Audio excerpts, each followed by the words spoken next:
കോൺഗ്രസ് ബിജെപിയുടെ സപ്ലൈകോ സ്റ്റോറായി മാറിയെന്ന് CPM polit bureau അംഗം പ്രകാശ് കാരാട്ട് നിയമസഭാ തെരഞ്ഞെടുപ്പുമായി ബന്ധപ്പെട്ട് പാലക്കാട് മണ്ഡലം മുനിസിപ്പൽ റാലി ഉദ്ഘാടനം ചെയ്ത് സംസാരിക്കുകയായിരുന്നു അദ്ദേഹം.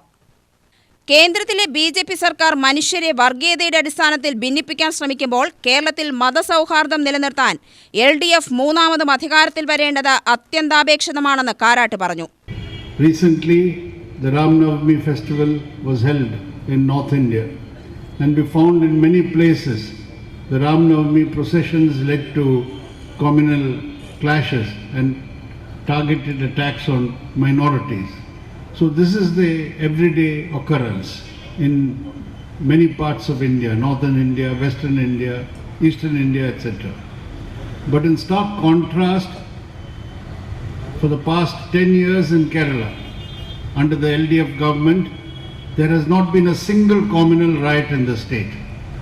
The reason for this is that there is a LDF government which firmly stands for secularism, which will not allow communal forces of any variety to raise their heads and create problems. Whether it was the Manmohan Singh government or earlier the Narasimha Rao government and later the BJP's Vajpayee government and now the Modi government. It is the Congress party which laid the foundations for the neoliberal policies in this country.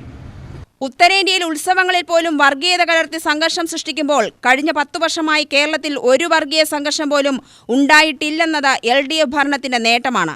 വർഗീയതയെ ചെറുക്കുമെന്ന് അവകാശപ്പെടുന്ന കോൺഗ്രസ് ഭരിക്കുന്ന സംസ്ഥാനങ്ങളിലെ സ്ഥിതി വിപരീതമാണ്. കർണാടകയിൽ 2024-26 കാലയളവിൽ 70 വർഗീയ കലാപങ്ങൾ നടന്നതായി നിയമസഭയിൽ തന്നെ വെളിപ്പെടുത്തിയിട്ടുണ്ട്.